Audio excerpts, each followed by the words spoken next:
Bismillah, alhamdulillah, assalatu wassalamu ala rasulillah wa ala alihi wa sahbihi wa man tabi'ahum bi ihsanin ila yaumiddin, amma ba'd. Kita lanjutkan membahas kitab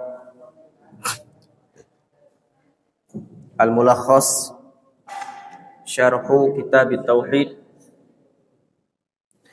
yang ditulis oleh Syekh Abdullah atau Syekh Saleh bin Fauzan Al-Fauzan hafizahullah taala.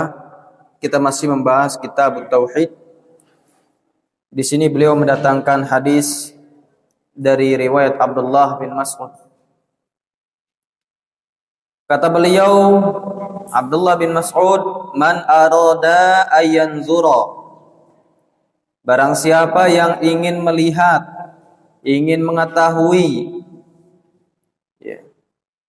hendaknya dia melihat ila wasiyati Muhammadin sallallahu alaihi wasallam. Barang siapa yang ingin melihat wasiat Nabi sallallahu alaihi wasallam, allati 'alaiha khatamuhu, yang mana wasiat itu adalah wasiat yang Nabi sallallahu alaihi wasallam meninggal, falyaqra qaulahu ta'ala, maka bacalah firman Allah Ta'ala. Nah, ini wasiat Nabi sallallahu alaihi wasallam untuk umat tatkala beliau wafat,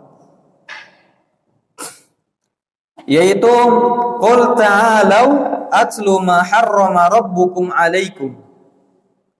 Katakanlah wahai Nabi, kemarilah aku akan bacakan kepada kalian sesuatu yang Rabb kalian haramkan atas kalian. Ini yang diwasiatkan oleh Nabi kepada umatnya adalah perkara-perkara agar meninggalkan perkara-perkara yang haram. Ila qaulihi ta'ala, sampai firman Allah Ta'ala, wa anna hadza sirati mustaqiman fattabi'uh, dan bahwa ini adalah jalanku yang lurus, maka ikutilah jalan tersebut. Al-ayah. Ibnu Mas'ud adalah huwa Abdullah bin Mas'ud bin Ghafil bin Habib Al-Hudali. Itu nama beliau ya, Abdullah bin Mas'ud. Nasabnya adalah bin Mas'ud bin Ghafil bin Habib Al-Hudali. Sahabiyun jalil, seorang sahabat yang mulia, itu Abdullah bin Mas'ud. Minas sabiqin al-awwalin, termasuk sahabat yang paling pertama masuk Islam adalah Abdullah bin Mas'ud. Min kibari ulama'is sahabah, termasuk ulama sahabat yang paling tinggi. Apalagi beliau termasuk ahli qiraah yang Nabi sallallahu alaihi wasallam merekomendasi. Kata Nabi sallallahu alaihi wasallam, istaqri'u min arba'in. Disebutkan Abdullah bin Mas'ud, kemudian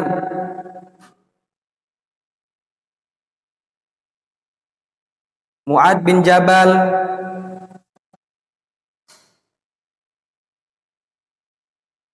Ubay bin Ka'ab, kalau nggak salah satunya Yasir Maula Abi Hudzaifah, kalau nggak salah ya.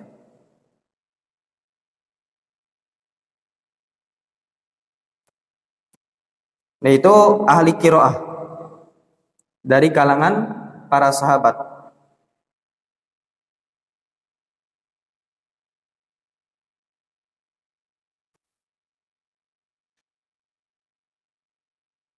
Iya.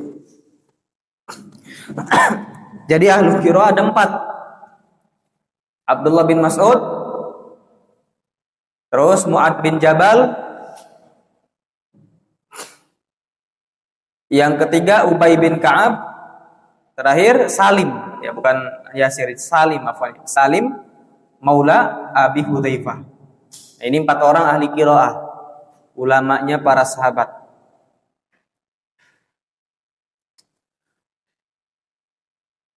Lazaman Nabi sallallahu alaihi wasallam, bermulazamah dengan Nabi sallallahu alaihi wasallam. Nah, ini. Jadi mulazamah dengan guru.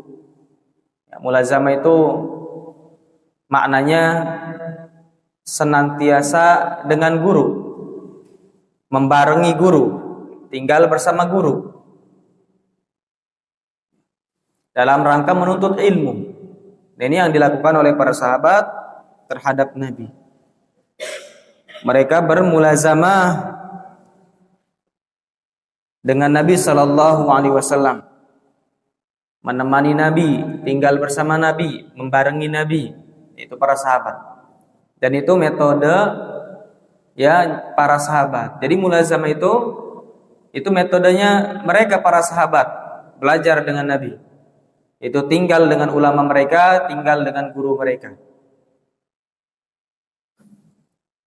Ya. Taib. Wa tuwfiya sanata isnain wa salasin, atau dibaca isnatain. Ya.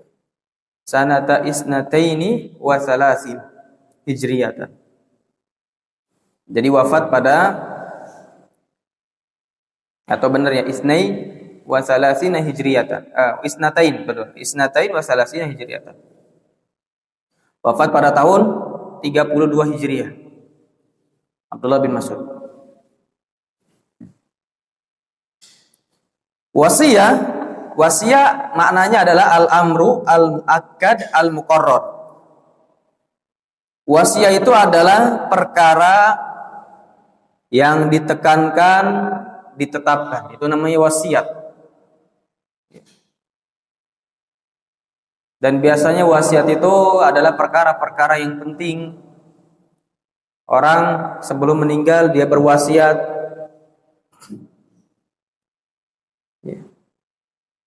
Barakallahu fikum. Khatamuhu maknanya adalah al-khatam bi fathita, dengan menfathata. Boleh antum baca khatam. Wa kasriha, dan mengkasrohnya. Boleh antum baca khatim. Adalah halqatun dzatu qassim. Khatam itu adalah halqah, cincin yang memiliki qasin. Qasin itu ya, mata cincin. Mata cincin namanya qasin. Batu bekiak itu namanya apa? Qasin. Atau matanya itu ya, tempatnya itu. Itu namanya qasun. Min ghairiha, dari yang selainnya. Wa khatamtu 'alal kitabi bimakna taba'tu. Dan khatamtu di atas kitab maknanya adalah mencetak kitab. Ya, khatam juga bermakna toba, mencetak.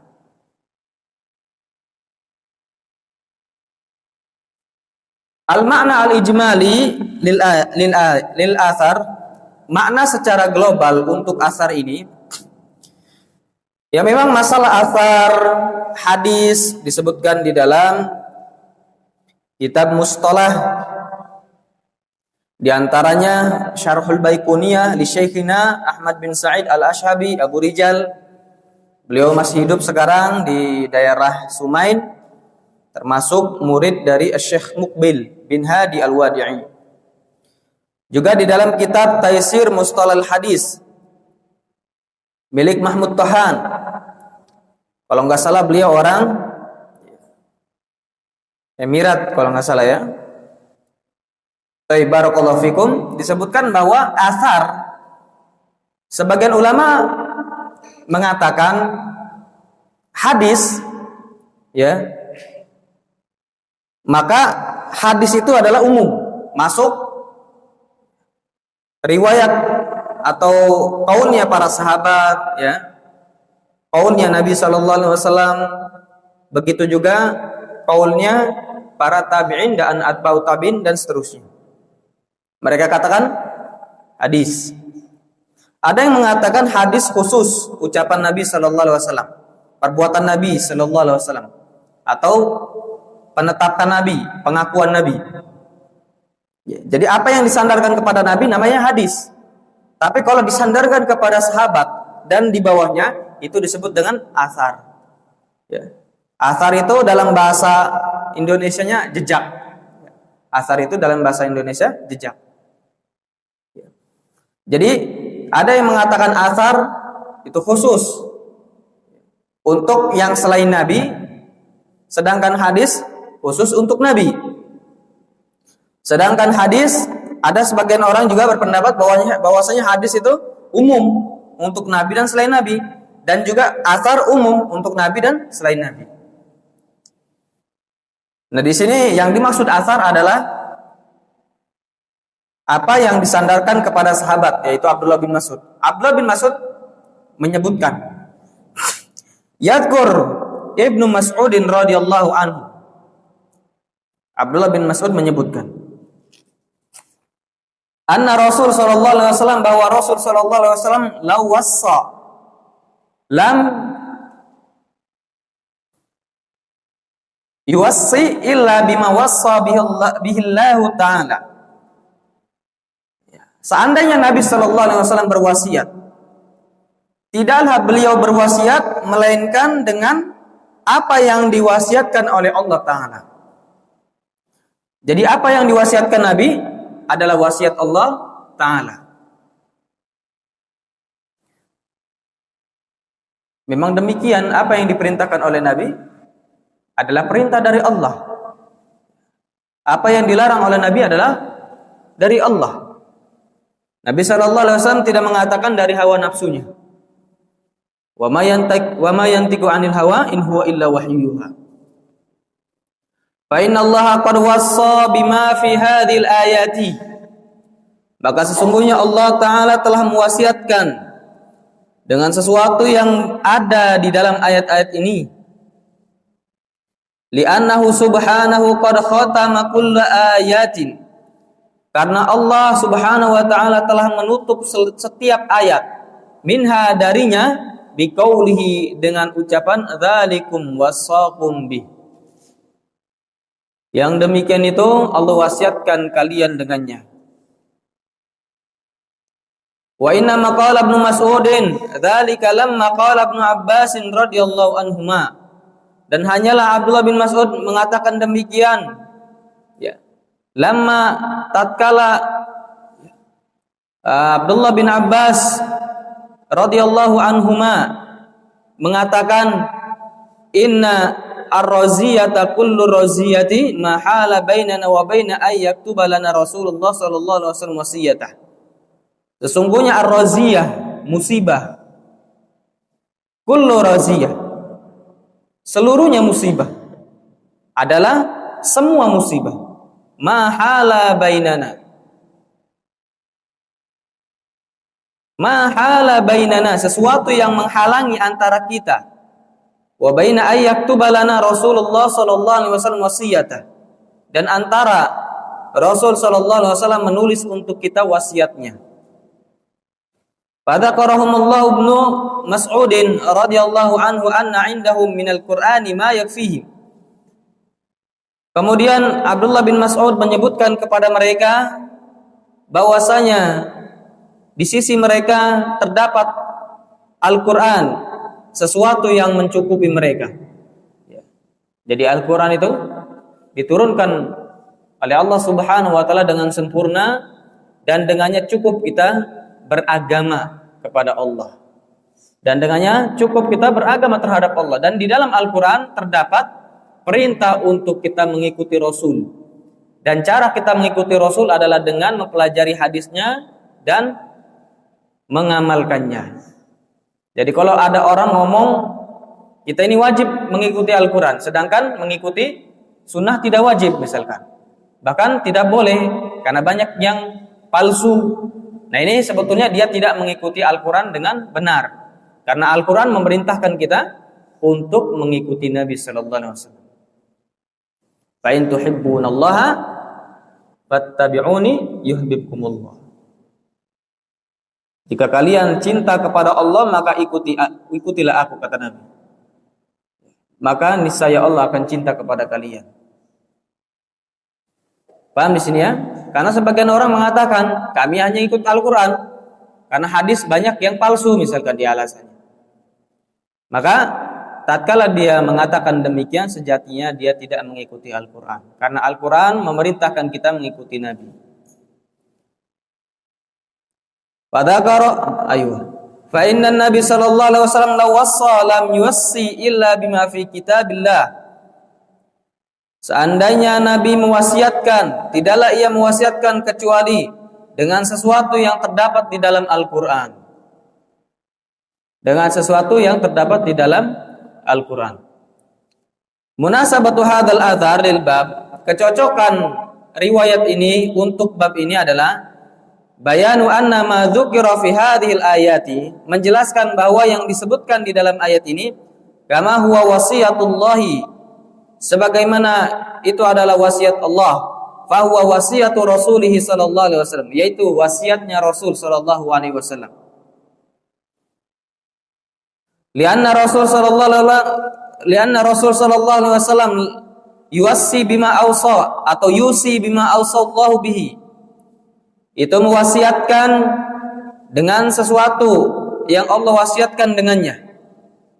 Ma yustafadu min qauli Ibnu Mas'ud, yang bisa diambil faedah dari ucapan Abdullah bin Mas'ud adalah ahamiyatu hadhil wasaya al-ashri. Pentingnya 10 wasiat ini. Sudah kita sebutkan ya wasiatnya ya.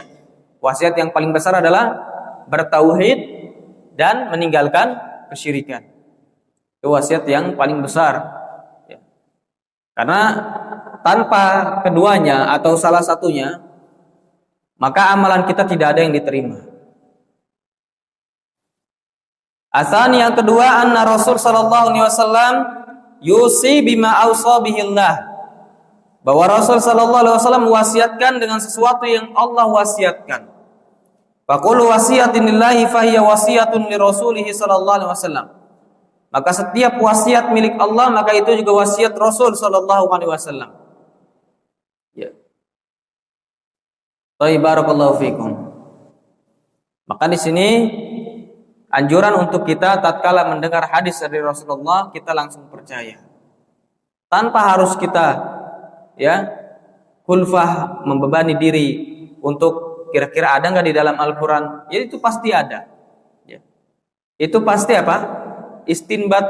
Kalau tidak semakna, ya istinbat dari Al-Qur'an atau penjelas Al-Qur'an, tafsir untuk Al-Qur'an dan seterusnya.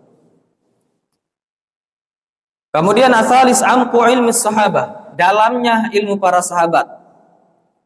Wa diqqatu fahmihim li kitabillahi, dan detailnya pemahaman mereka terhadap kitabullah Al-Qur'an. Ini adalah bukti bahwa kesalahan orang yang mengatakan madhabus salaf aslam wa madhabuna a'lam. Ya. Kata mereka madhab salaf itu lebih selamat, tapi mazhab kita yaitu orang-orang sekarang ahlul bidah mengatakan lebih mengetahui. Ya. Lebih mengetahui.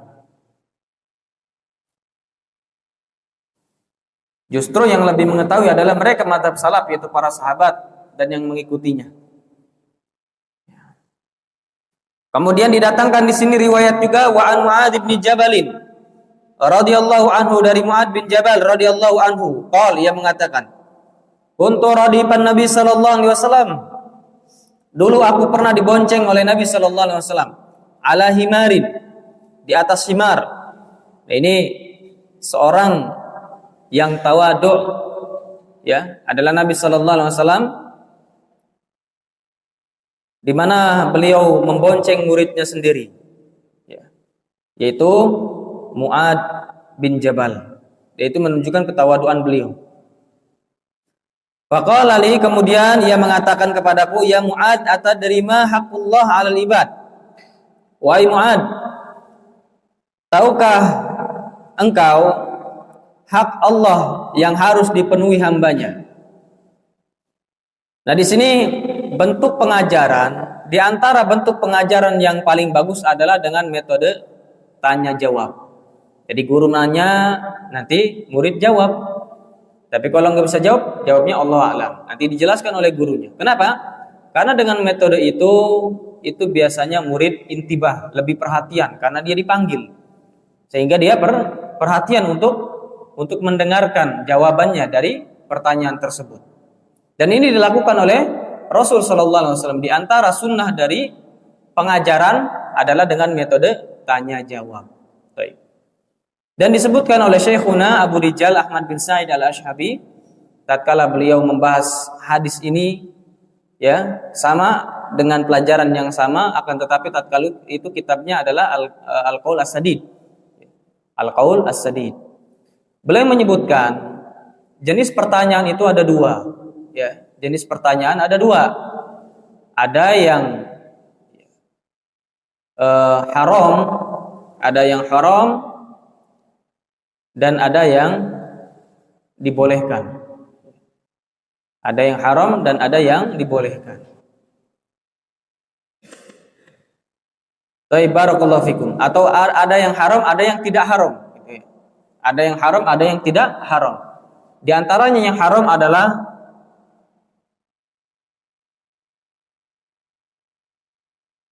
yang pertama, bertanya untuk menjatuhkan. Ya, ini haram. Dia bertanya, dia tahu jawabannya, tapi untuk ngetes orang. Untuk ngetes orang, untuk menjatuhkan seseorang. Nah, ini hukumnya haram, nggak boleh. Ya. Kemudian ada yang dibolehkan. Yang dibolehkan atau yang tidak haram adalah bertanya karena butuh. Kita nggak tahu ilmunya, maka kita bertanya. Apalagi perkara-perkara agama itu wajib kita bertanya. Atau juga misalkan perkara-perkara yang mubah, kita bertanya tentang, ya, barakallahu fikum, atau sunnah, ya, seperti ini, seperti bertanya tentang pelajaran, ya, hal-hal yang mungkin sifatnya bukan wajib kita tanyakan, maka itu hukumnya sunnah. Hukumnya sunnah. Atau yang mubah, misalkan bertanya, misalkan antum nanya kitab ana di mana sama orang lain, nah ini mubah, boleh. Ya, ini mubah. Jadi kalau misalkan antum bertanya dalam rangka mengetes, ini sesuatu yang diharamkan. Kecuali adalah seorang guru, ya, seorang guru ngetes santrinya dengan bertanya. Nah, ini gak ada masalah, karena dalam bentuk pembelajaran, bukan dalam bentuk, ya, penghinaan. Ya Mu'ad, nah, wa ma haqqul ibadi 'ala Allah, dan apa sih hak seorang hamba yang akan diberikan oleh Allah? Qultu, aku mengatakan Allahu wa rasuluhu a'lam. Allah dan Rasulnya lebih tahu. Sebagian ulama mengatakan jawaban dari Mu'ad bin Jabal, sedangkan Mu'ad bin Jabal termasuk dari kibarul ulama, ulama besar dari kalangan para sahabat. Kenapa beliau mengatakan Allahu wa rasuluhu a'lam? Apakah menunjukkan beliau betul-betul tidak tahu? Ya.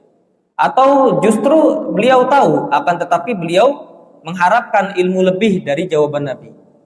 Karena barangkali kalau beliau menjawab, itu dia akan menjawab sesuatu yang dia ketahui. Sedangkan kalau Nabi yang menjawab, itu ada ilmu baru yang akan dia ketahui. Jadi para ulama mengatakan, beliau mengatakan Allah wa rasuluhu a'lam, itu bukan berarti beliau nggak tahu, tapi beliau tahu.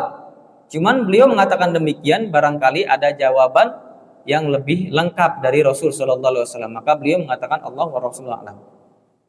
Qal, maka kata Nabi sallallahu alaihi wasallam, haqqullahi 'alal ibadi ay ya'buduhu wa la yusyriku bihi syai'a. Hak Allah yang wajib dipenuhi oleh seorang hamba adalah menyembahnya dan jangan menyekutukannya sedikit pun. Nah, ini hak Allah. Hak yang paling besar bagi Allah adalah ditauhidkan dan tidak disekutukan. Itu hak Allah yang paling besar. Wa haqqul ibadi 'ala Allahi ay alla yu'adzab ma la yusyriku bihi syai'a. Sedangkan hak seorang hamba yang akan diberikan oleh Allah Ta'ala adalah tidak diazab, ya. La yu'adzab, tidak diazab orang yang tidak menyekutukan Allah, ya. Ini hadis menunjukkan bahwasanya ahlu tauhid termasuk atau bahkan syarat dari lepasnya mereka dari azab Allah Ta'ala. Qultu, kemudian kata Mu'ad bin Jabal, ya Rasulullah, afala ubashirun nasa, ya Rasulullah, ya, tidakkah boleh aku mengabarkan kepada mereka, para sahabat yang lain, kepada manusia tentang berita ini, bahwa Allah Subhanahu wa Ta'ala tidak akan mengazab mereka-mereka yang bertauhid dan meninggalkan kesyirikan. Maka kata kata Nabi sallallahu alaihi wasallam, la tubashirhum fayattakilu. Jangan kalian kabarkan kepada mereka kemudian karena mereka akan bersandar. Jadi tatkala ini barakallahu fikum, bukan berarti beliau Nabi sallallahu alaihi wasallam menyembunyikan ilmu, ya. Bukan berarti Nabi sallallahu alaihi wasallam menyembunyikan ilmu. Akan tetapi dengan jawaban Rasul sallallahu alaihi wasallam ini ada alasannya. Apa ya alasannya? Fayattakilu. Ya, supaya sahabat itu tidak bersandar. Dengan apa? Dengan satu amalan. Akan tetapi agar mereka tetap berlomba-lomba memperbanyak amalan. Karena kalau misalkan orang tahu bahwasanya selagi kita bertauhid meninggalkan kesyirikan, itu dijamin masuk surga, nanti orang akan sudahlah, yang penting bertauhid, yang penting meninggalkan kesyirikan. Enggak salat sunnah juga enggak apa-apa. Ya. Enggak umroh juga enggak apa-apa misalkan. Demikian. Maka berlomba-lomba dalam beribadah hilang. Ya. Makanya Nabi sallallahu alaihi wasallam mengatakan, ya sudah, jangan dikasih tahu. Jangan dikasih tahu. Akhrajahu fi shahihain. Dikeluarkan oleh Bukhari Muslim. Mu'ad bin Jabal bin Amr bin Aus bin Ka'b bin Amrin al-Khazraji al-Ansari, sahabi jalil, masyhurun min a'yanis sahabah. Mu'ad bin Jabal ini nasab beliau adalah anak dari Amr, ya. Atau Mu'ad bin Jabal ini nasabnya, ya, bin Amr bin Aus bin Ka'ab bin Amr al-Khazraj, dari kabilah Khazraj, ya. Al-Ansari, orang Ansor, berarti orang Mekah. Taib. Kemudian seorang sahabat yang mulia yang dikenal min a'yanis sahabah, dari, ya, sahabat-sahabat yang a'yan, ya, yang terpilih, yang penting, ya, dari kalangan sahabat yang penting. Wa kana mutabahhiran fil ilmi. Beliau itu dalam ilmunya, luas ilmunya, ya, mutabahhiran fil ilmi wal ahkami wal Quran. Ya, dalam masalah hukum dan masalah Al-Quran dia dalam ilmunya. Syahida ghazwata Badrin wa ma ba'daha wa istakhlafahu Nabi sallallahu alaihi wasallam. Beliau juga ikut serta dalam perang Badar. Mu'ad bin Jabal ikut serta dalam perang Badar. Wa ma ba'daha, dan juga perang-perang setelahnya. Wastakhlafahu Nabi sallallahu alaihi wasallam ala ahli Makkah yaumul fathi. Dan Nabi sallallahu alaihi wasallam mengangkat beliau menjadi pemimpin penduduk Mekah tatkala yaumul fath, ya, tatkala pembukaan Mekah, Fathul Mekah. Yu'allimuhum dinahum tsumma ba'atsahu ilal Yaman. Mu'ad bin Jabal mengajarkan ahlu Mekah tentang agama mereka, kemudian Nabi mengutus beliau Mu'ad bin Jabal ke Yaman qadiyan, sebagai qadi, penegak hukum, wa mu'alliman, dan juga pengajar, mata bisyam, ya. Kemudian beliau wafat di Syam sanata samaniya asyrata, wafat pada tahun 18 Hijriah, walahu samani wa salasuna aman. Beliau umurnya adalah samanin wa salasuna aman, 38 tahun, ya. Masih muda ya. Beliau wafat pada tahun 18 Hijriah, dan tatkala itu umur Mu'adz bin Jabal 38 tahun. Beliau dengan 38 tahun dengan umur yang segitu, ya banyak riwayatnya, ya, banyak sisi baiknya. Seorang mujahid, seorang ulama, seorang qadhi, seorang dai, dan seterusnya. Itu Mu'adz bin Jabal.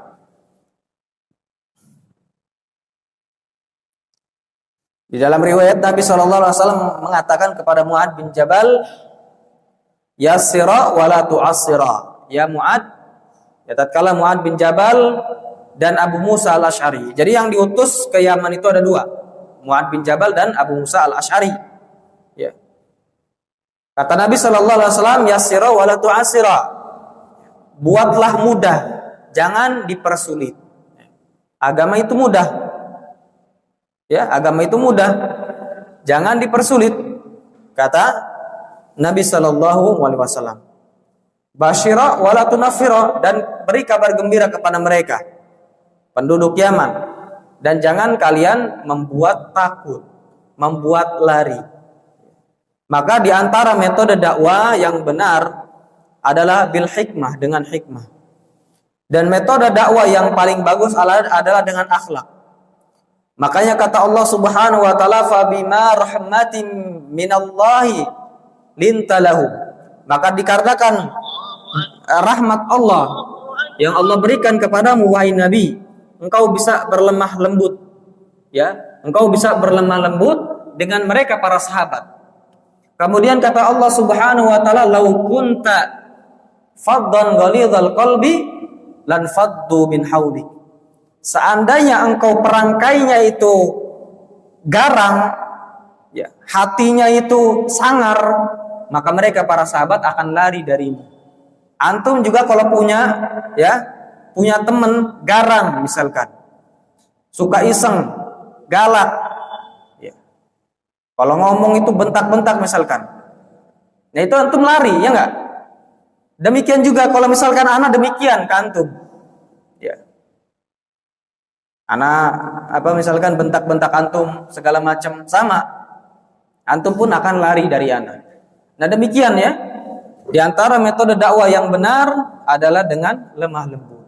Tapi bukan berarti antum nggak boleh, ya. Anak nggak boleh marah sama antum. Justru boleh, ya. Kalau memang antum salah. Siapa yang pernah anak marahin? Hah? Ada, mana ada? Kena marah itu kan nggak ada kan? Sejak kapan nggak ada? Hah? Maghrib ada maghrib. Nah, kena marah, ya kan? Aldi sering kena marah karena sering tidur. Wendy, ya nggak? Ya. Boleh.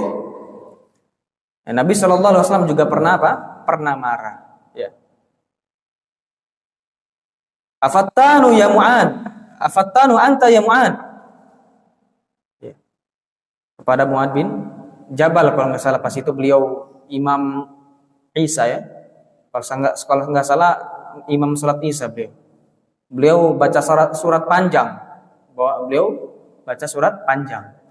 Maka kata Nabi SAW, apakah engkau ingin membuat kegaduhan, fitnah, wahai Mu'adz? Maksudnya pendekkan bacaannya, ada yang tua. Barakallahu fikum. Nggak ada masalah ya kawan. Tapi hukum asal dalam berdakwah adalah dengan lemah lembut, ya. Dengan lemah lembut sehingga orang yang didakwah itu, ya, mau mendengar, mau ngikut, ya. Dan ada ada fase, ada waktunya, ada tempatnya. Kita juga harus keras, ya. Terlebih lagi kepada orang-orang yang kita tahu dia sudah tahu ilmunya. Ya. Kalau sudah tahu ilmunya, boleh kita keras. Tapi kalau orang yang nggak tahu ilmunya, maka kita beritahu dengan lemah lembut. Tapi kalau sudah dikasih tahu nggak mau dengar, nah, baru keras di situ ya. Dan itu termasuk dari metode dalam berdakwah.